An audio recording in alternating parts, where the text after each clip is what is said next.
Hi, everyone. Welcome to the Cultivate Masterclass platform. We are still on the series Identifying, Nurturing, and Mastering Your Talents. Today, we have a lovely guest with us, the beautiful Cathrine Seroto. I hope I'm pronouncing your surname correctly. I kept on practicing just to make sure it comes out right. Yes, it's right. It's right. Awesome. Now, we have the lovely Cathrine Seroto with us.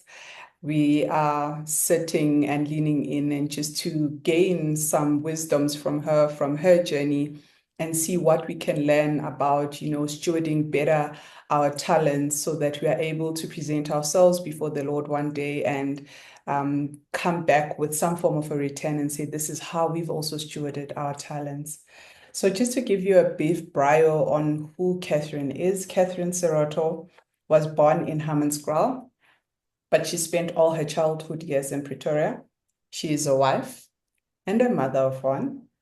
Cathrine earned a BA in audiology and master's from the University of Pretoria. Now she runs her own audiology practice in Hatfield while also serving as a clinical educator at Wits University. When she is not at work, you'll find her hitting the gym or catching up on her favorite soapies and reality shows. And ladies and gentlemen, we have with us Cathrine Seroto. Welcome, welcome. Thank you. Awesome. I think where I would really want to start, I like the fact that, in your bio, most people are not that open and would tell you that they watch soapies. Why did you think it was important that, you quite clear around, some of the things that make Cathrine, other than, the technical, the hardworking elements, but just letting us into the fact that, you also do watch Real Housewives, perhaps. I assume that's what it is. Yes, yes.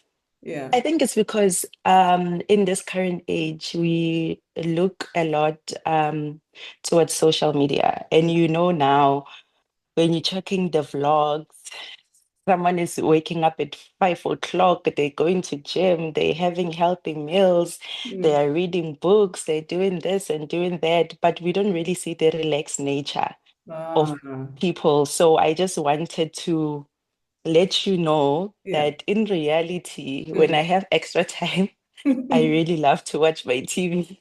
I love that. I love how what you're saying there. I think it's rare that we see a almost a balanced woman, but maybe let's hold that thought. I'll come back to it. Yes. I want to tap into that thought a bit more, but maybe let us in on who Cathrine Seroto is. I think we've read your bio, but Mm, who are you? Where did you grow up? And how do you think your background and your formative years have shaped identifying your own talents, have shaped you in how you've nurtured and eventually mastered some of the talents that you have? okay, so I am a Praetorian girl. Like I said, I was born in Hammanskraal, but I think we left when I was still a baby. So I don't remember that part, but I still do go to my relatives. I have an aunt there who Mm, stays in Hammanskraal, so I still go back. And then my parents are based in Pretoria West, and mm. I currently stay in Pretoria East. Oh, So so it's all in correct. Manapitori. Growing up, I schooled in Pretoria West till I was in grade six. Then Mm, after I went to a private school mm, in Val. mm, So it was like a boarding school, a very nice one. So that's where I learned a lot about myself. I was exposed to a lot of things. mm, Um, I was exposed to a lot of things. And I remember, leaving home and having found such an opportunity. Sorry. Um, I knew that I had to make it somehow. mm, At least from a young age, I could identify that I wanted more for myself. mm, Therefore, when I went to high school, in that very nice school, mm, um, we did a lot. Like we did sports. I remember I played netball at some point. I played hockey at some point. I played Mm, soccer. I was doing dance. I was doing art class where we paint, where we act. mm, We did a lot of things, and I was involved in committees.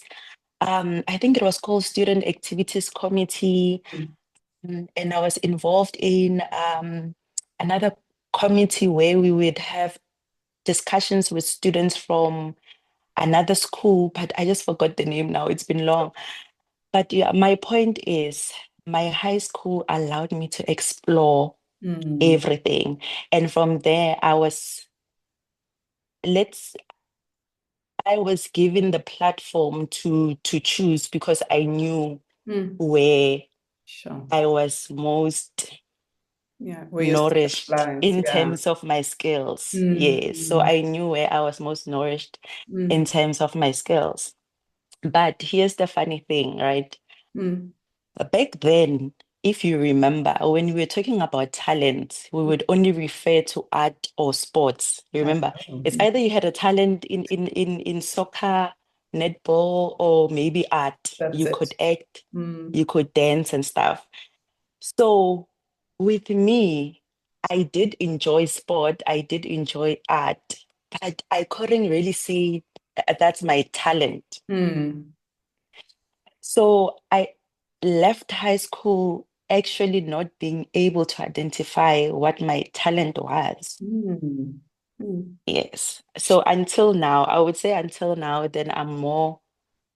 Yes. So I was saying that when I left high school not knowing what my mm, talent was. mm, Because even though I enjoyed art, I enjoyed sports, but I wouldn't say that I was the best in those things. mm.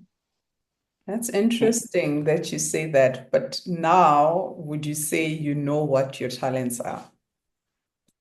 Now, yeah. So why? Because we are in a world where we are more Mm, knowledgeable about things. Like mm, you could be a hairstylist and you are good at that. You can say that is your talent. For me, I would say my talent is related to people, how I'm able to engage with people. And with the current work which I've started at FEDS, mm. most of my students say that they can learn when I explain. Like it's easy for them Oh, to know yeah. what is it that I want them to do. Mm.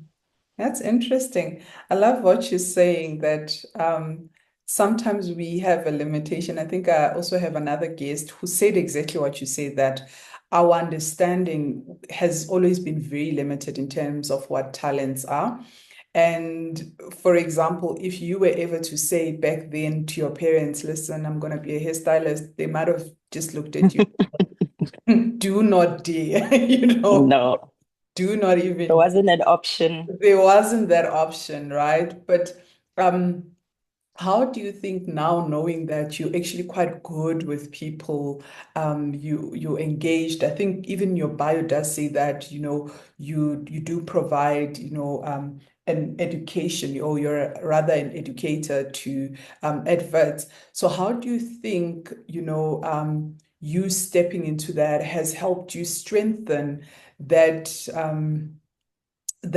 talent that you have? Like you said, you're quite good with others, you're quite good in engaging them, you're quite good in teaching, explaining concepts, because others might be teachers but might not necessarily know how to explain concepts. Because what I think Mm. hearing from you is that you're able to explain concepts. So how do you think, you've just shifted from identifying that the talent is there to now nurturing and mastering it? I think before I worked at Feds, my patients, what they like saying is, wow, I understand what is wrong with me. I Mm, mean, I've met so many people who were referred from like maybe a speechy mm, or like another like someone, mm, and then you ask them what is wrong with you, and then they don't know. Oh my God, they mm, don't know what is wrong with them. So for them, I think they like coming to me because I'm able to explain to them what mm. is wrong and how we can fix the situation. Sure, sure, sure. Able to explain concepts to people so that they're able to understand themselves better. Number one, I think you also mentioning the fact that even with your patients, you're able to relay concepts. Yeah, so then I go to this, and then my students tell me the same thing. Mm, So for me, what that means is with a skill, you have to nurture it, right? So now it means I have to read more, I have to watch more videos about like the psychological mm, part of human beings. How do you tap into mm, someone, and how do you connect with them on that point? mm. Awesome. So it's the You mentioned that once a skill is identified, one of the ways that for you you've had to kind of nurture it is through continuous, if I understand, continuous engagement, maybe through reading or listening to other specialists in that particular area. Why do you think that's important? It's important with skills, you need to nurture it. And what we've just Mm, spoken about now, that before then, mm, the only thing we considered is sports skills and your mm, art skills. So mm, now we have a lot of things in play. You have your Grace Mondlana. I think if I try to vlog, mm. I wouldn't be able So, to make it look so nice okay. like she does. Mm, So also with now, you need to keep up with the science mm, and the technology. So you constantly need to be refining and refining your knowledge and skills. mm. So yes, I think that's what's important. Sure. No, definitely. So why audiology? Like out of all the things you could have studied. I don't have a special story. Sure. And I always tell my students I don't have a special story. What happened is when I left high school, I was Mm, actually supposed to go to Rhodes. So I had applied for a bachelor of bachelor of microbiology and biochemistry, I think, mm. because initially I wanted to be a forensic scientist. Ish. So I had applied for that. I got my NSFAS, I got my residence. Mm, And then when I had to go, I had a yeah. rewind moment to say, living in South Africa, currently there are skills, Mm, there are skills which we need in the country. But the problem with those same skills is that it's hard to find a job. It's mm, like it's difficult to find a job. So I had to be realistic. mm, So at that moment, the only thing which was left for me mm, was Bachelor of Clinical Medical Practice. mm, So I had applied for that at UP, and it was the only thing which was left. So I went there, I went to UP, and then after the first semester, I was like, I mhm. don't think I really want to do this, right? So then I called up my friend who was at Hatfield, Mm, the main campus, to say, look, I did my research, and according to my research, there's this thing called audiology. mm, And then she went there to the department, she inquired about it, and then I was able to get a meeting with the assistant of the department. And then I went there, and he was like to me, my sister, you have the right timing, because currently our applications for the next year are closed. But what we can do for you, because we recently had a meeting to say we don't have enough Black audiologists. I oh. mean, at that time, now we're talking about 2016, right? My first year was 2016. So he was saying that they do not have enough Black audiologists. And the same year, they only had two. I think he said two. They only had two Enrolled. Black audiologists, yes. Oh. So because of my skin color, Oh. then I'll be able to get in. Sorry. Because of my skin color, then I'll be able to get the opportunity to get in. So then I did the following year, and then I loved it. Yeah. So I don't have any story to say I saw I consulted with an audiologist and I really enjoyed it. So I knew from a young age, no, I don't have such a story. I just wanted to do something in health, which I knew like be like a specialist in it. You study your bachelor, you can do your master's, you can do your PhD, you can Yeah. go in and in and in, you see. So we ended up with audiology. Ah, interesting. I think in a way you do have a story. I think that in itself is a story and it's quite an interesting one. Um, I think, you know what, there are certain things as we try and readdress some of the imbalances of the past, um, you know, does mean that, I guess, perfect timing for you walking into that office and really saying you're looking to study audiology. So how do you think, you having studied audiology, Mm, has helped you tap also into that aspect of yours where you say, you know what, I love engaging people. I love, being able to explain concepts because I'm sure health sciences ain't easy. A lot of people sitting here thinking, yo, life sciences is not the one. Sometimes mm, it doesn't make sense, but you being, passionate enough to say, listen, I've learned in the health science space, but I've also got this thing in me where I'm able to relay concepts, sometimes difficult concepts to people. How did you merge the two? And maybe my second question is, why open up a practice? Why not maybe go practice inside a hospital and so forth? Like, is it a norm that when you're an audiologist, you'd have your own practice? So maybe that's my second question. mm. Mm, So to answer your first question, I think what was the link was relatability. mm, With my patients, I understood that already when you're coming to consult with me, you already feel like you feel sort of beneath me mm, because you see now you have a doctor, then I'm going to a doctor.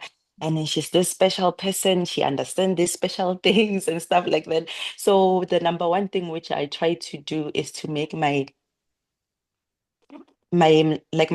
patients feel comfortable. When mm, you walk into my office, you must feel comfortable. I'll crack a joke or maybe we'll talk about something mm, which will then make you relax. And then also the other thing which we learn as health professionals is that you must be able to meet your patients halfway with regards to language. So if mm, you walk into my practice and you are Zulu, mm. I don't know much Zulu, but I try to Yeah. like to speak it. So then I will try to speak Zulu with you or Sepedi or Mhm. Setswana. So that also makes someone to feel comfortable Sure. with that. And then yeah, so it's just about relatability. I know I can relate to a student. I was once a student. I understand already you are stressed about assignments. Now I'm here at your practical. I'm telling you, you're not doing the right thing. I'm marking you. You are also like you focus on your patient. You don't know what to do. You know you are failing class, or maybe you are passing well. So with students, I'm able to understand because I was once a student. Sure. I was once a student. You understand? So I think it relates more. It comes down to relatability. How do I relate with you, and what thing do we have in common, and how can I use that to lure you to me? Mm, mm. So if someone who's young were to sit in front of you today and say, listen, Catherine, oh, sorry, before maybe I ask you that question, I think I also had another question to say, why open up your own Why practice? open up a private practice? Mm, So, the main reason actually for opening up my private practice is that I did my community service in Northwest. mm, So, when you're in the health sciences, you've done your final year, then the following year you do community service. Mm, when you work at a hospital. So I was unfortunately placed in Northwest, mm, right, which is far. And that time I am newlywed. So I mm, had to make a decision. I loved the environment at Northwest. My colleagues were the best. Like I just enjoyed myself and I learned a lot.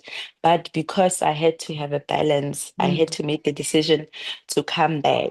mm. And then I started my practice. And also my husband was very influential in that because already he has a practice. Okay. He's a physio. He's a physio. So Ah, he has a practice. So then it mm. sort of felt like a natural step Good. to take Mhm. to open up a private practice. Okay. All right. So if you don't mind me asking, when you Mhm. run private practice, you run it similar to a business, right? So Yes, indirectly, you're yes, an yes. entrepreneur. Sorry, I missed the I'm last saying sentence. indirectly, then you're an entrepreneur of sorts. Yes, Wow. yes, I am. I Mm. am. Ah, I nice. am. I had to learn a lot about finances. How do you manage finances? How do you save? Because some months you're able to make it, some months you're not, especially winter, Mm, it slows down. So mm, then you must be, you must be able to stretch mm. the finances and stuff. So yes, it is a business. Ah, it is a business. So that's interesting. So, if I'm hearing, there's quite a lot of skills that you're sharing with us. I think beyond just you having that natural ability to relay difficult concepts, but it's also, I think, whether or not we like it, being entrepreneurial is a talent that not many have. And we Mm, sometimes say, no, everyone can be an entrepreneur. Personally, I actually don't think everyone can be an entrepreneur. You can support the vision of an entrepreneur, but does not necessarily mean mm. that everyone can be an entrepreneur. So it's quite interesting, getting also that perspective. Maybe. It is, and I learned a lot of skills. Mm, Let me share with you another talent of mine, right? yes. Is that I'm good with graphics. So your posters, your business cards, your banners, Yes, those yes, large yes. banners, I do those. So I Ah, design those for myself and also for anyone of like us, yeah. whoever wants, yes. So I've done it before. Your price lists, Mm, your restaurant menus. So mm, I also do that. I self-taught. mm. Um, and yeah, I think it's just another interesting part of me that some people don't know about. Mm. But why? Okay, now you're making me very curious. How did you tap into that? What were you thinking? Is It was was just a natural thing to say, I understand computers. I just understand computers. ah, I know what to do. I mean, I don't mind to sit for hours trying to figure out how to make like a certain color or maybe a mm, shape or how to create something. I can sit for hours until I get it right. And for me, it it really feels yeah. like a hobby. It's not Mm, like work, you mm, know. It mm, doesn't feel like work. So from even high school, mm. yeah, even from high school, I've been doing that. Awesome. I love that. But now, how do you know if something is just a hobby versus Mm. something that you can make a living out of? For me, it was just a hobby, right? Mm, Until I post, and then you get a, like a friend or a colleague who says, "Who who did that? It's so nice." And I'm like, "It's me." Then they're like, "Oh, can you do it for me? How much will you mm. charge me?" Then I'm like, "Okay, it means there's Oh, something the special price about I can this." put to my work. Mm, Yes. okay. So I do that also if I have a mostly is people who want to start their own thing. So you want your business card, you want your banner. Already I've been through that. I know what you need to create in order for your business to start working. Yeah. So then I help with that.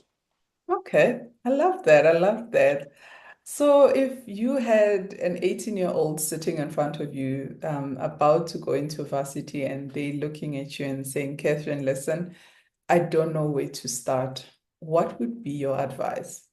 Ooh, your job shadow. I think we for us it was a requirement in grade 9, I think, where you had to do job shadowing. Mm, I think it was grade 9 because in grade 10 you had to choose your subjects, right? You don't choose in grade 9. we Yeah, I chose think you chose you in grade 10, yeah. we yes, we chose in grade 10 so then a requirement in grade 9 was to do job shadowing. So if you are 18 and you haven't done that, then you need to do it. If Mm, you have done that, then you can go back mm, just to make sure that vele it's mm, what you want to do. mm. Find someone who works in your field and you ask them, hey, may I please come with you for like a day to your work to see what you do so Sure, that I'm sure that I really want to you do really this. want that. So it's important to expose yourself to such. I love what you're saying. Actually, you're right. I also got the opportunity. I remember when I was in grade 10, I used to attend SAICA camps. So SAICA is the South African Institute of Chartered Accountants.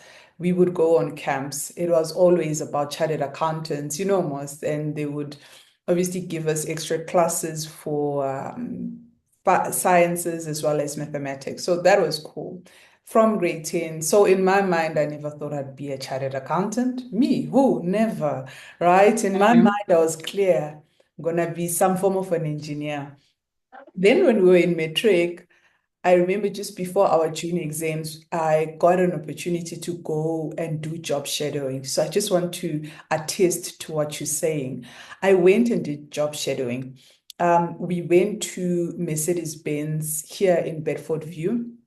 So they took us to a plant where, cars are manufactured and so forth. And we saw the Mm. whole process. And I started looking at that and I'm like, eh, so is this You were really my hard to career? get it. Am I going to be building robots? Because at that point, you were seeing like big robots, putting together the car, the doors, the windows. So like that was quite interesting. But then I looked, I was like, hey, is that me? And then, interestingly enough, we also had a tax specialist. She's a chartered accountant by profession, and then we also had to job shadow her. Did I not fall in love? And funny enough, I feel like the seed was already planted, but because I was always fixated that, listen, I'm going Mm. to be an engineer and nothing is going to stop me. But that minute I engaged with that lady, it made sense. It felt like it had always been the plan, but it was never, But I just wanted to attest to your point that job shadowing does a lot It's very to put a lot important. of Mm. perspective to say, would you be able to withstand some of the conditions? Because I can imagine if you want to be a doctor, for example, are you comfortable with blood? Can you expose yourself to those Mm. different scenarios and things like that? So, no, that's great advice. And maybe before we get to the conclusion of our conversation, one of the things that I'm obsessed about is personal finance management. And I heard you speaking to the fact that, with running a business is just as important because you have to learn how to almost, similar to an ant. An ant, we understand that when it's summer, when it's all nice and all good, it packs up food, it stores up food. Mm. So that when the season where there's not enough to eat, it has already stored up. So, what would be like some wisdoms that you would share on how you have personally managed your finances, whether as an independent person or now jointly in your marriage? What do you think are some of those key things that you think are important in managing finances and they've helped you steward well the resources that the Lord has blessed you with? With my husband and I, we do a joint Mm, finance thing. We don't have a joint account, but mm, we don't have a joint account, but we do join our finances. So beginning of the year, what do we do? Mm, Once we've said Happy New Year and all those things, then we sit down and we plan to say this year, what is it that we want to do? Do we want to do a business? And also, I think the most important thing is to be specific. You want a business in what? A business where? A business which makes how much money a mm, month? mm, And then, mm, so we plan that, and then also we do our our separate goals to say mm, with him, he wants to achieve so and so and so, and mm, also with me, I would like to achieve so and so and so in 2025. mm, And then from there, we draw up a budget to mm, say, in order to achieve, in order to purchase this business, in order to start this business, then we need to save this much. You mm, know, our house, we're paying our house in order to meet up to for example, we want to finish paying the house mm. before the 20 years Yes. expired, right? So we've given ourselves, we've had it till since 2022. So 22, 23, 24, 25, 26, 27. We've Mm, given ourselves till 2027 mm, to complete the payment of the house, right? So with that, you need to plan. How will you then do that? So we have a monthly meeting and monthly mm, list which mm, we make to say we're spending this much on hair and nails. We're mm. spending this much on food. We're spending Mm, so much on electricity and stuff. So we do track our finances a lot. And mm. then what I can say is in my relationship, you have the one who handles the finances more Yes. than the other. So with me, I come from far, and I hope people learn from this. Before, in the beginning, for me, it's like money is there, then we must spend it, right? My husband has always been the reserved one to say, no, we Mm, don't do that. You need to have savings, you need to have investments and stuff. So I was more comfortable with spending money. My husband was more comfortable with saving money. He wanted to see the money sitting in the bank account. When he opens his app, he yes. doesn't want to see There. movement. So I had to learn a lot. Mm, I had to learn a lot with regards to money wise. I'm a lady, I like nice things. mm, So I really had to calm myself down, study more financial. I read financial books, I watched videos, I mm, attended your seminars. So mm, now I would say I am comfortable with where I am. There's always room to learn, but I'm very comfortable. And one thing that I would love to share with people is mm. that my husband and I, even though we got married young, when we got married, I was 23. We Sure. got married young, but one thing my husband taught me Mm, is never to take credit with small things like your mm, furniture and stuff. So mm, we only have credit for the house and the cars. That's it. In fact, we have one car which is paid up. So mm. my husband is very strict with regards to that. And I feel like because of that mentality, we were able to start our lives on a nice, clean slate. Sure.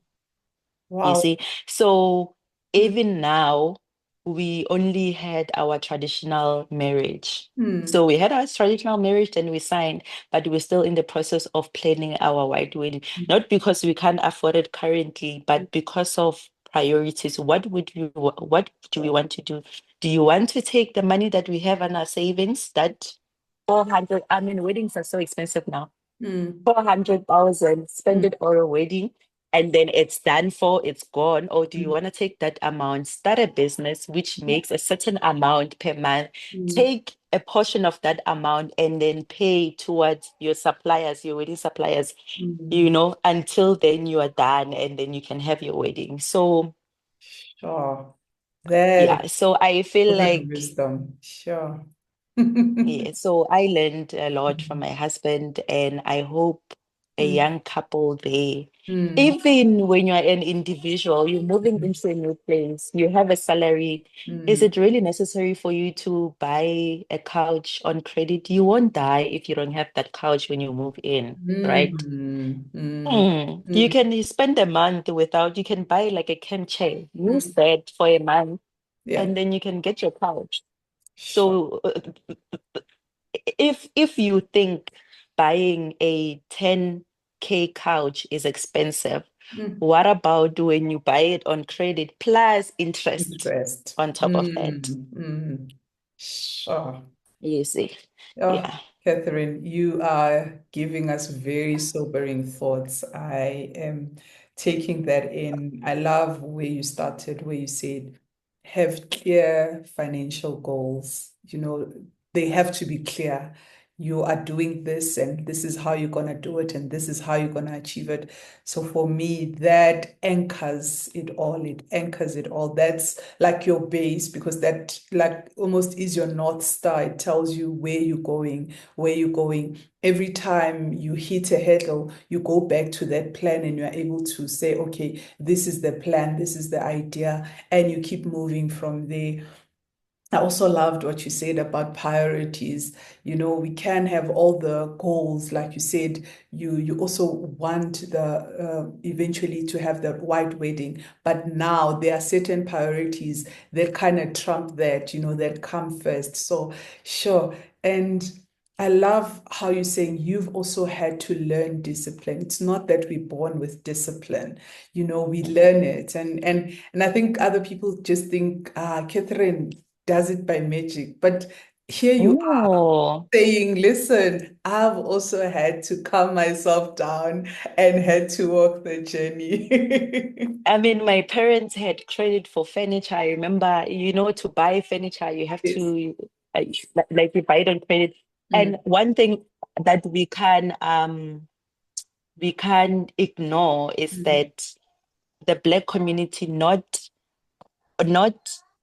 most people do not earn enough, mm, right? So we're stretching, we're constantly having to stretch. mm, So to have an account, it makes sense. mm, But I think if you are in that situation where you feel like you really need to do it, but you can't save, mm, then rather minimize. Like you mm. really have to be sure about this.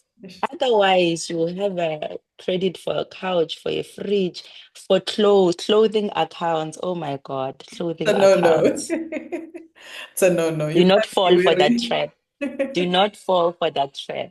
I totally agree with that. I'm also a big advocate of no, no, no on credit, but we understand that also the way the economy is set up, sometimes it's not that people are going in and taking debt or loans and stuff like that just because they want to. Sometimes some circumstances do really cause people to find themselves um, taking out loans and all of that.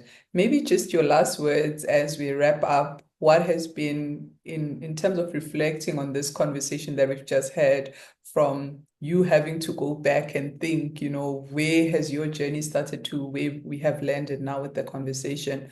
What are some of your last thoughts as we wrap up? Um, I would like to share what I learned, right? I think the way my life was set up, it sort of felt like things were just coming to me. Like I didn't need to work hard, Mm, right? I got opportunity for this. I got a scholarship, I got a bursary, I got, you mm, know, so it just felt like life was easy. And then you reach a point where things stop moving. Now you need to start moving, sure. right? So what I want to share with people is number one, do not despise the days of small beginnings. Mm, We all need to start somewhere.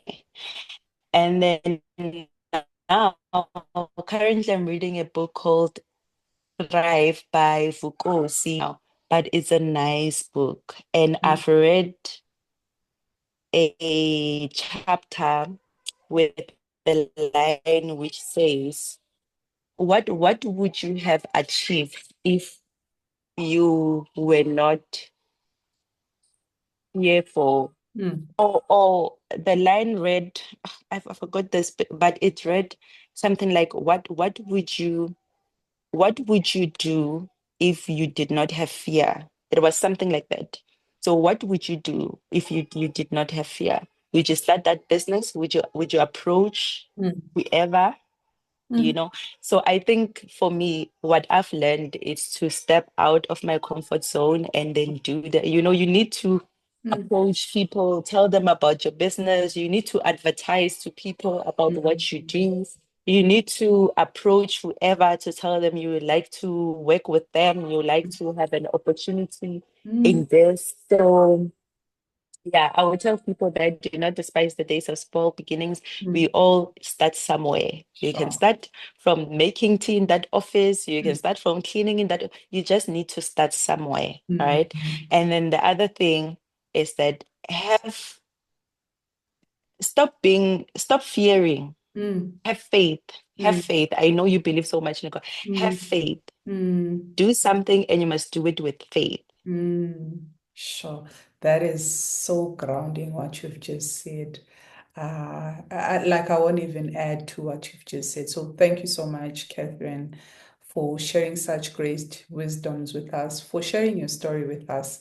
Very enlightening. I know at some point you were thinking it's not with like you don't feel like it's as big or it doesn't hold weight, but someone will relate, someone will resonate, someone is a Catherine out there and thinking, maybe my story is not big enough, but it's just as big, it's just as important. And I'm glad you took your time to share your story with us.